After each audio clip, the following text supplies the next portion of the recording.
会点出来，而且很壮观啊。然后呢，这里呢就是当地缅甸人的有小 baby 的是什么象征？求子观音哦，这里蛮灵的啊。这里呢就是缅甸大金塔里面的求子观音这样子啊。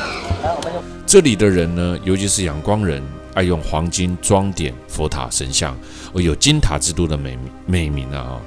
3月到5月是缅甸一年当中最热的季节，气温常常在40度哈。这个酷热阻挡不了佛国子民的决心了啊。缅甸的佛塔有多么的金碧辉煌，在这里呢，大金塔真正感受到什么叫做有钱，什么叫做佛国净土。赤脚入庙的缅甸，你拿3耳荤告耳荤来，气温40度晒在这个地板上面，哇塞 ，barbecue 冻没掉，光滑的石造地板呢，很难让人在上面久留。佛塔绕一圈下来呢，搞不好脚底都起水泡但是当地的人不怕大金塔也是缅甸之最。大金塔的历史呢，众说纷纭，有一说呢是2500年，也有人说起源于西元前6世纪，但是可以确定的，目前的轮廓奠基于1769年。大金塔室内有69座佛塔，座座的金光熠熠，100公尺高的主塔用红砖砌成的主体，塔身贴成千上万片，重达7公吨的黄金。尖塔上面还镶有76克拉的宝石，塔伞附近呢还有数百颗金银，还有珠宝跟香石。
佛祖在清瘦的8根头发，造就了缅甸仰光的大金塔。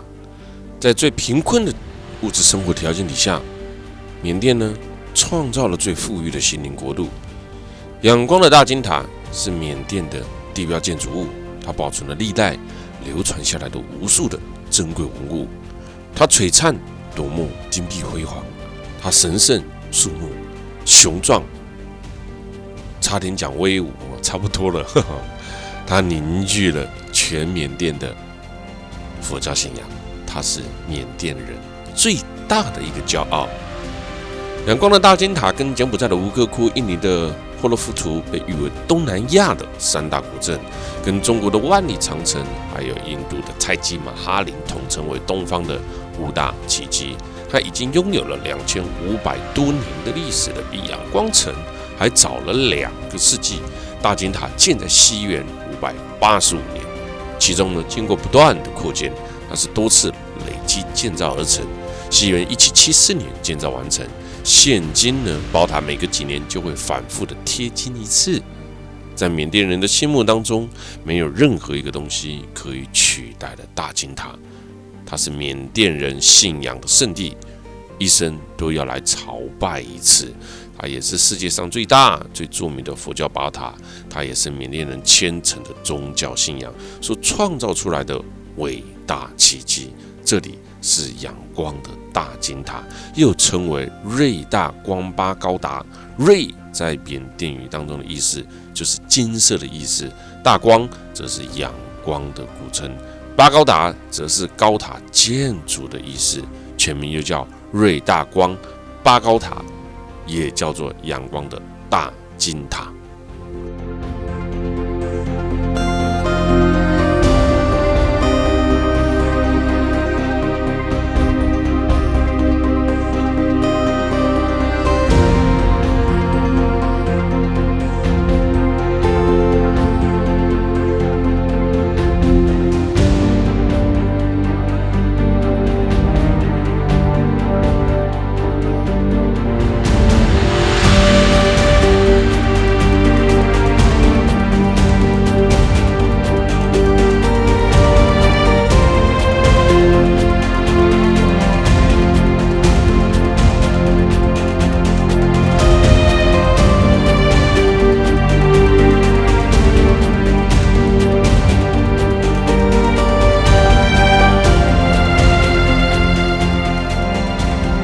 个是那个敲钟了呢？像这个是敲钟了呢？金箔24K 的纯金箔，对但是这个制造过程要6个小时，人力打，不停的打，连续打，才出来这样子薄薄的一片哦，这是金箔。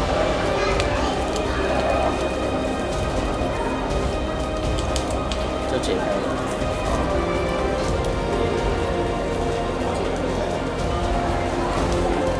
剩这一张，然后呢，把这个金箔，对，它有2层这样子。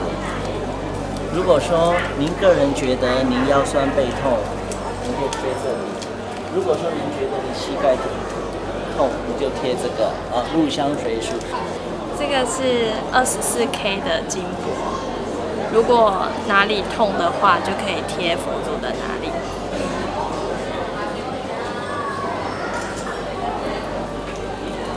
你头痛啊？我妈妈头痛。在这里，大金塔底座围绕在432.8公尺，塔高99.8公尺，贴满8000多片金箔。塔底内呢，用了砖砌成的，表面上敷上了灰浆，外表上贴上了金箔。塔基是由8边形的台阶所组成，塔身3横代表的是3丈金，中型塔身以上是用一片一片的金片锁上去的。中型塔啊，有看到前面这个中型塔身以下贴满了金箔，规的拢金箔啦。所以大金塔这个塔身上方呢有这个金色，下方这偏红色哈。大金塔身上像直耸入云霄一样哈。那最上面呢还有一个非常大的金色的大球体哈，像有数千颗珍贵的宝石啊。听说球顶最上方的这个大金塔最上端呢有一颗76克拉的巨型钻石啊。哇哦，真的来缅甸的大金塔，绝对会让你对佛教再次拥有不一样的震撼哦。来到这里，才发觉哦，原来什么叫做佛教立国？来到这里，就才感受到缅甸当地的人的信仰虔诚。为何以佛教立国，让你感受到小乘佛教不一样的感觉？虔诚的人民在这个塔身上呢，贴的金箔呢，已经重达了72公吨了。那还有7000多颗各式的宝石放在这个塔顶的瓮上面啊，最上面有没有？那我们最上面也可以看得到宝伞，下面挂满了金铃、银铃，上面有风标，风标底下有个圆球体，圆球体里面就是我说的76克拉的钻石。所以呢，这里呢，标标准准的是仰光大金，名副其实成为世界上最昂贵的宝塔。不对了哦。大金塔是实心宝塔，里头有释迦牟尼亲自赠予缅甸人的8根头发，还有这座山底下挖出来的过去3个活佛所遗留下来的拐杖、袈裟、钵。相传呢，建塔的时候，在西元585年，缅甸的商人兄弟提及了提位及波利啊出外经商。有一道呢，行到这个森林内底，现在这牛车呢忽然间停了，安怎游都游袂行。无要继续行，因为这个原因呢，所以呢，因有机缘呢，拄着达尔佛领导悟道的释迦牟尼佛，这个兄弟啊呢，的对这个佛咒呢，献上这个什么蜜糕啊，进献蜜糕啊，吃了啦那佛陀呢，就亲自赠予了呢，家里的贝吉他们并嘱咐他们这8根头发就带回了缅甸，又用神通帮他们看中了埋有前3个佛陀遗物的圣山地点，告诉他们此山建在佛塔。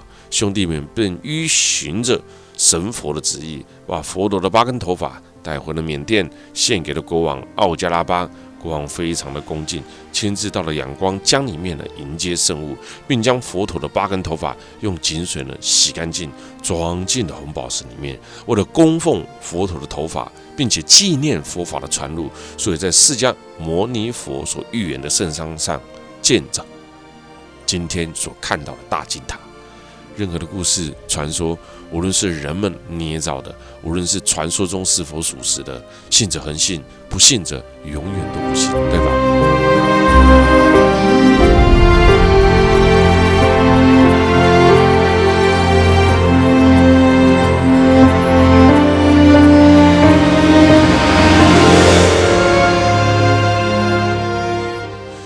缅甸仰光大金塔，你看这么多人席地而坐，走上一圈脚都脏了啊！但是呢，每天都可以看得到非常多的人在大金塔拖地、扫地啊，因为这里面进来呢是要脱鞋子的。我夸你不哈？虽然这个宝塔这个金塔上面这个我们没有办法上去，但是有图片可以看啊，拍下这个76克拉的钻石，好你看嘛，那么我都可以啊哈。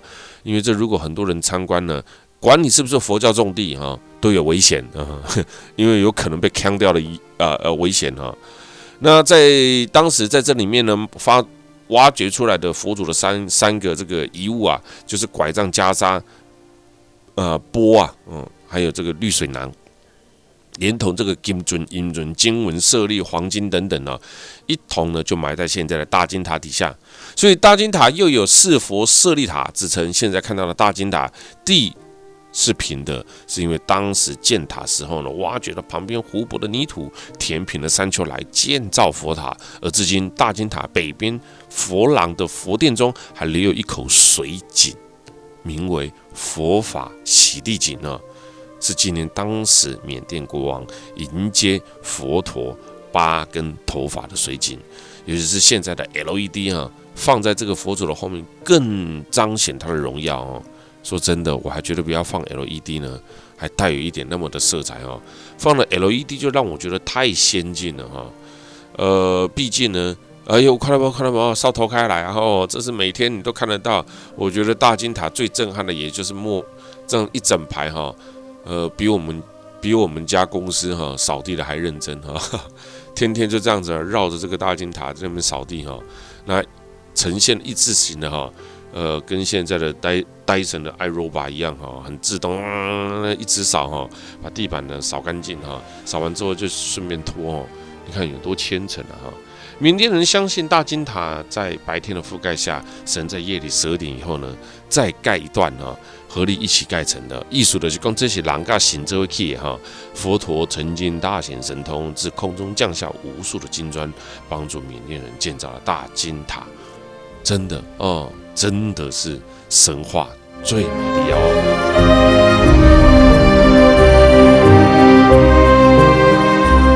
我们看到的外面的只是一小部分而已，其实里面才是真正的东西。没有，但是呢，政府有拍那个纪录，就是世界遗产的纪录片。所谓的世界遗产，就是为什么这个大金塔有资格进入世界文化遗产，跟就是我们全世界有8大景嘛，对不对？这8大景里面为何要加这个大金塔？所以他就进去里面拍，所以他就成为了世界9大奇景。对，没有，对他那个纪录片是不能公布的。是的。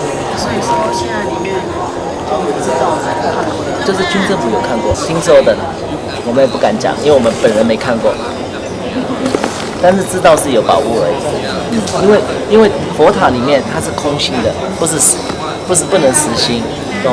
其实这个佛塔的它的那个，它从上面这个地方可以进去，因为它那个风景，对，这个军政府那个直升的时候有进去。那张照片就是从白天逛到了晚上，大金塔。哇哦！当时从印度带过来的这些圣物呢，还绕进了仰光的4个地方：斯雷宝塔、海边、水棚会，还有最终放置圣物的大金塔。而大金塔也经过历届王朝的扩建，现今的大金塔于1774年整建完成，是最后一次的整建，高度呢将近有996.8公尺高哈，差0.2变成100公尺啊，是当今世界上最高的佛塔。塔顶了巨大的金属宝伞，宝伞下面呢挂有1065个金铃跟420个银铃。每当风吹动这些铃铛的时候呢，叮叮当当，就像我们的丁丁来到这边一样哈，令人仿佛置身佛国世界。大金塔人来人往，朝圣者络绎不绝，却常常听不到任何的嘈杂声哦。你看看哦，我们常去很多地方呢，叽里呱啦，尤其是有华人啊。不管是哪一国的人哦，都很吵，有没有？在这边却很安静哦。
这里是勒伯慕尼佛寺白玉佛。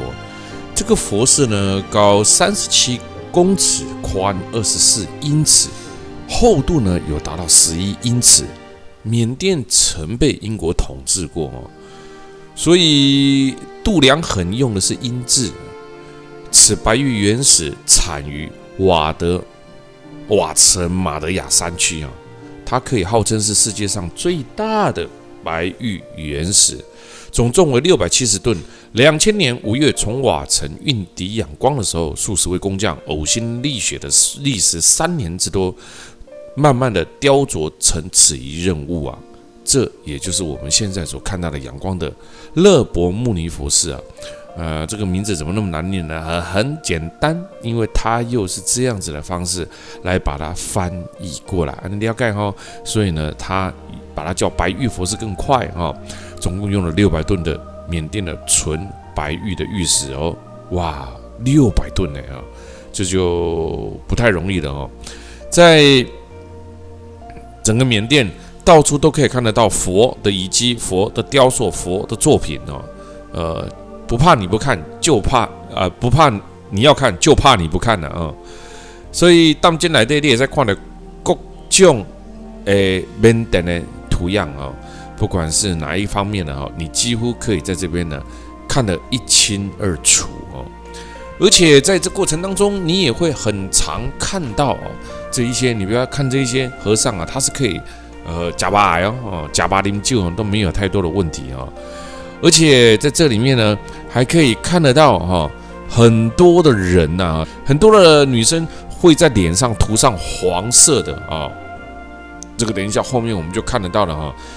佛在缅甸来讲呢，是一个非常重要的精神指标哈。他的佛呢，多到这个历史呢已经讲不完了，多到呢一刹那之间呢也无法慢慢的呢把它阐述完毕哈。在缅甸讲信仰也是一样哦。在缅甸有一项权利，是女子独享的哦。等一下，我们如果后面有看到哦，我们就可以想到我现在所讲的这一段哦，就是不论老幼美丑，不论已婚未婚，都会让脸上涂满一种乳黄色的粉，当地的人叫做特纳卡，学名叫做黄香链粉哦。那这些黄香链树呢，在缅甸北部有大量的种植。它跟檀香树、樟树一样有着芬芳的气味。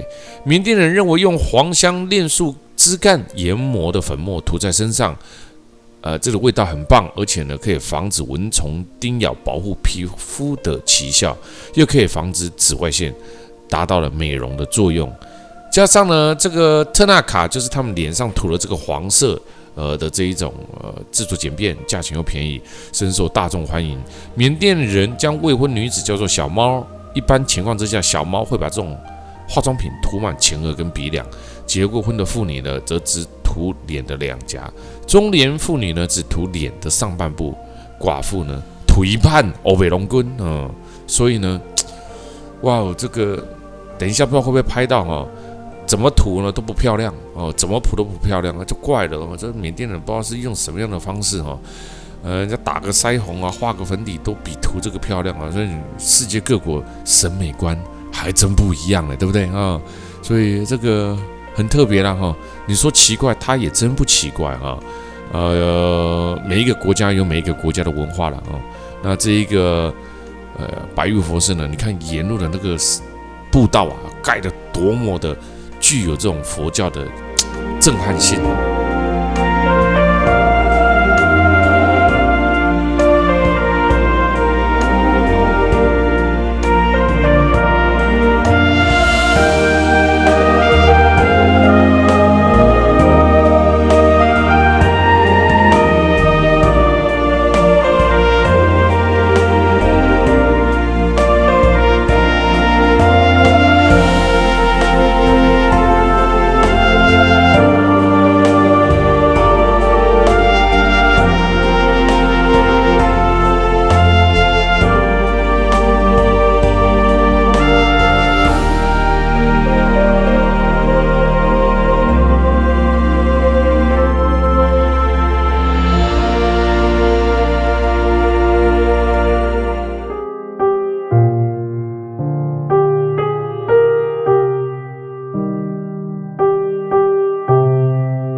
你有没有看到哈？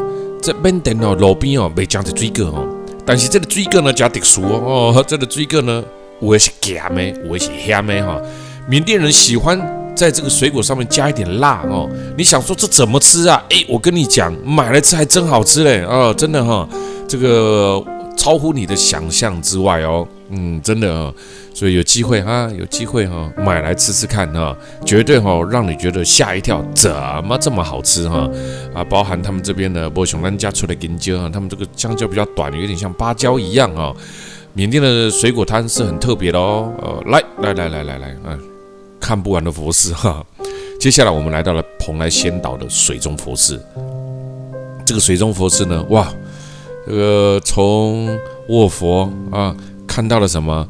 看到了前面这个在框架里面的佛祖现在又来到了水上的佛，可以购买鲜花贡献佛祖，献上最诚心的这个诚意你来到这的时候呢，爱这尊渡河渡河过去那我们来到这。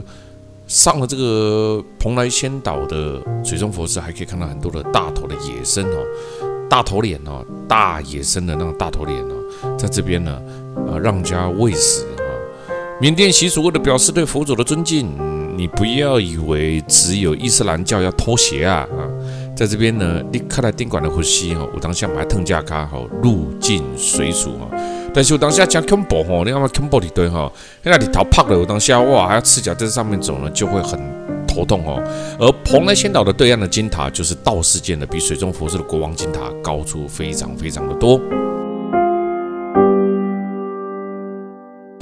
芭蕉3串，用椰子来拜拜这个为了他的生意兴隆，生意兴隆就是这样子就许愿嘛。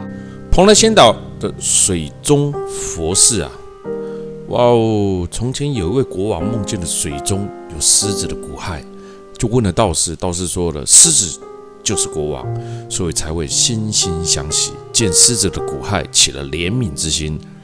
之后呢，这个国王呢，就当蓬莱岛建上了水中的佛寺，我这个百姓呢来家供养。那这个佛寺呢，曾经有丁修过这个佛像佛寺对面还有一个金塔这个金塔是道士起的听讲这个佛寺有3个特点，水就是涌起来，袂去阴气第二是啥？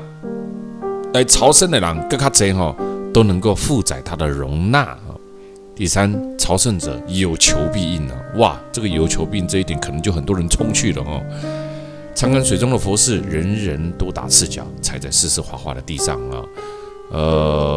所以呢，这个有时候呢，在旅游过程当中呢，会特别担心不小心滑倒也是很头痛的那这也是缅甸蓬莱仙岛的水中佛寺这旁边还有很多的大头鱼野生的大头鱼可以喂大头鱼可以碰触且对人不害怕呢，也是什么？一种奇景，你知道不？一种奇景而且它旁边呢卖有很多供奉佛的用品你要坐船之前呢，你可以买很多贡品到这个德丁馆呢对这一种佛寺呢或佛祖呢有一点点的这种敬意所以这是非常特别的蓬莱仙岛的水中佛寺我们从前面的婆罗穆尼佛寺一直又来到了蓬莱仙岛的这个佛寺水中佛寺，是否感觉也有一点点的不太一样啦？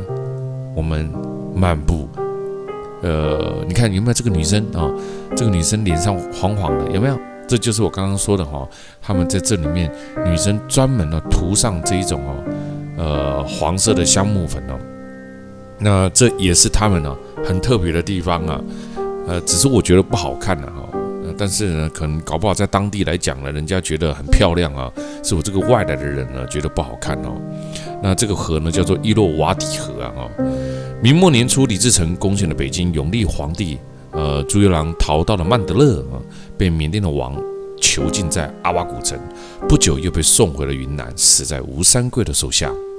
阿瓦见证了一段中国皇帝的亡国痛。曼德勒是缅甸的一个省，巴利语叫做罗陀那崩尼查都，意思就是多宝之城啊。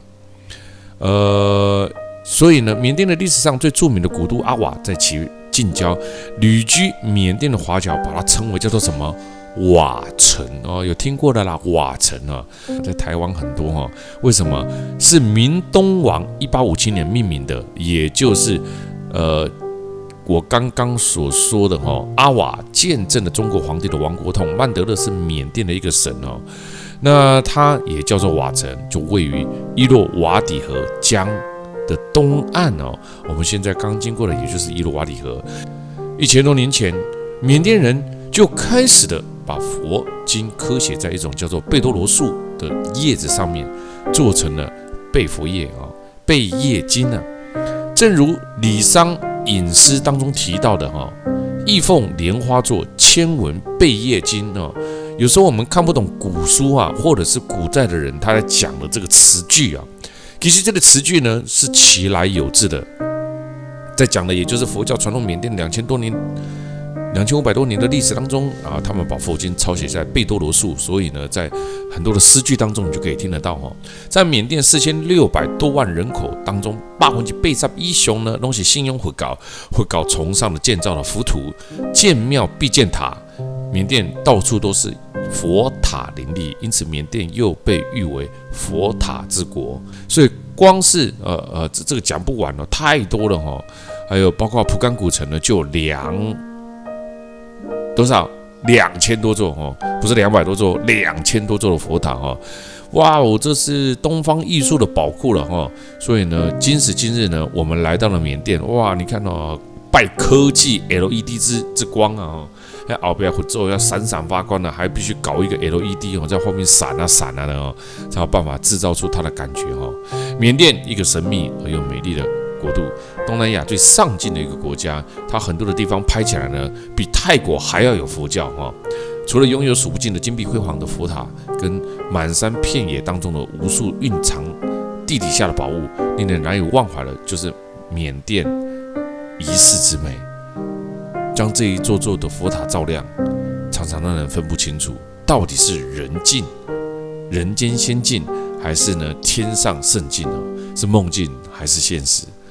这就是很特别的地方。公元的1284年，缅甸的蒲甘王朝为元朝的忽必烈所灭啊。缅甸历史上的黄金时代就此结束，之后的战国时代，孟族在南部建立起了博固王朝，而闪族在北部建立起阿瓦王朝，也就是瓦城。1364年，定都曼德勒附近的阿瓦。公元1386年，两个王朝之间爆发了战争，历史上呢称之为叫做40年战争，国力因此消耗殆尽。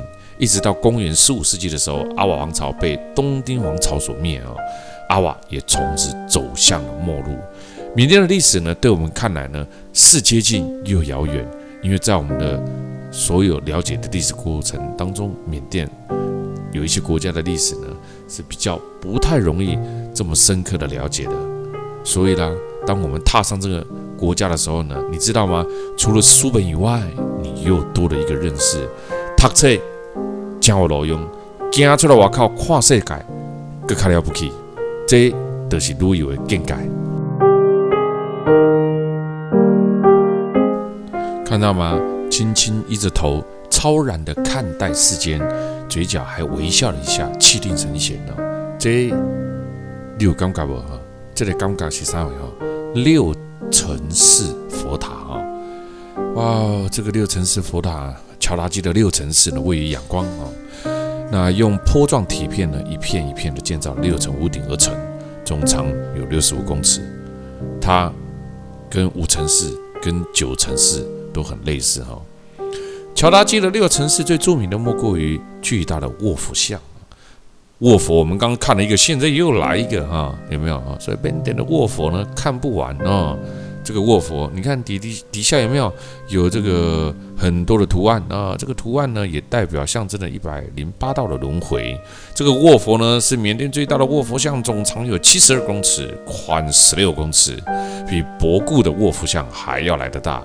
但一开始并没有这样子。1907年，商人捐赠盖了个露天的佛像，经过了天灾损毁。1957年之后开始又重建，最后才改建成现在的大卧佛像。所有的工程呢，在1966年呢全数的完工。在这里面白色的卧佛像里面，实心的哦，眼睛也是用人工玻璃镶嵌而成，做得非常的传神，栩栩如生。一根根的眼睫毛做得超卷逼真，仿佛无时无刻都在看人世间，看这个世间里发生的代志啊。所以这个佛像的眼、口、鼻做的长度呢，法相呢，非常的清秀庄严。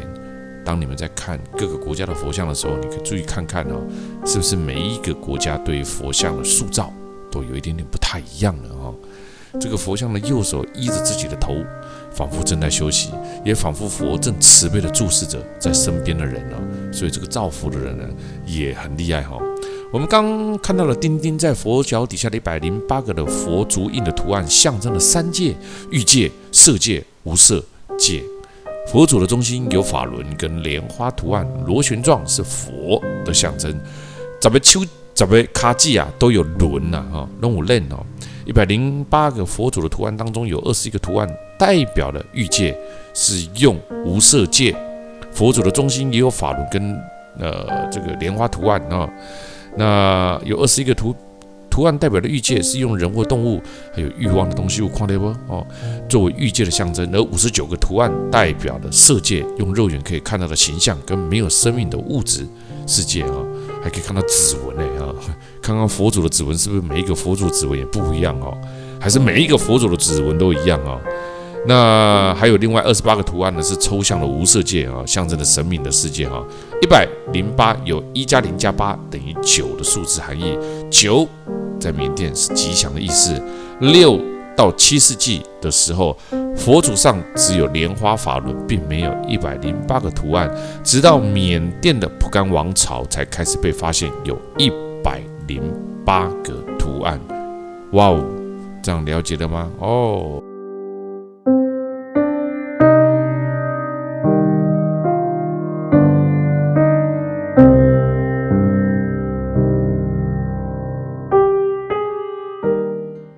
我们马上进入到了世界和平塔，这个位于仰光11公里的斯里孟加罗山岗上呢，塔高36米，周长有90多米，塔身中空，金塔有6个门，每个入口处都供奉着一尊巨大的佛祖塑像，也被称为至尊吉祥大千世界的安宁宝塔。这座塔建在1952年，也是1954年在仰光举行的第6次世界佛教大会而建哦。这个塔虽没有大金塔辉煌的壮观，却在佛教历史上、文化上占有重要的地位。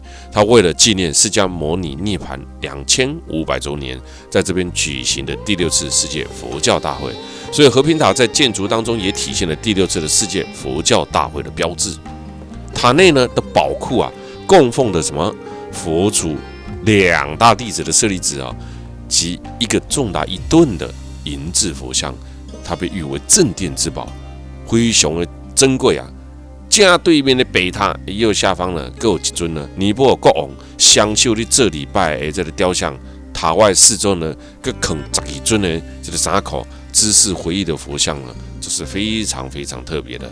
在世界和平塔的四面的墙壁上呢，雕塑着释迦牟尼佛4个阶段的雕像哈。雕像的场景呢，分别呢是佛祖在尼泊尔。这个无忧树下诞生哦，佛祖在菩提迦耶的菩提树下降落啊，变成佛祖。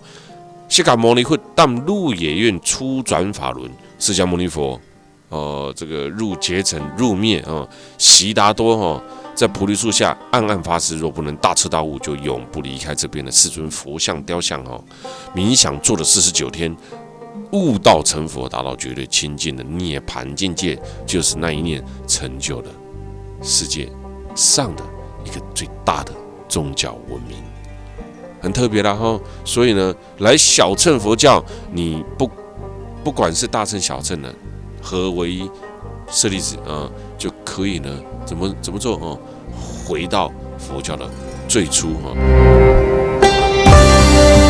现在所看到的叫做博达通佛寺意思呢是什么呢？1000名将士来纪念2次世界大战，在这个地方牺牲了1000名的烈士而建成的佛塔，以缅甸的8个生肖造成的8个角的症状了啊，也叫做佛教破卜观，嘛叫做八角的迷宫啊。他们家呢，你也在看到家在回熊席地而坐哈，头无剃了身体哈，用手抓饭吃哈，这就是八角的迷宫。当我们进来看看有什么不太一样的地方哈，包括它里面是康熙呢啊，你可以步行通过它壁瓮里面的供奉有佛祖的遗物哦，佛法一根，舍利子2颗哦。都可以看得到，哇塞！还好当时的这个佛祖啦，头发够多哈，今日呢才有办法呢，在世界各地呢都放上他的头发啊。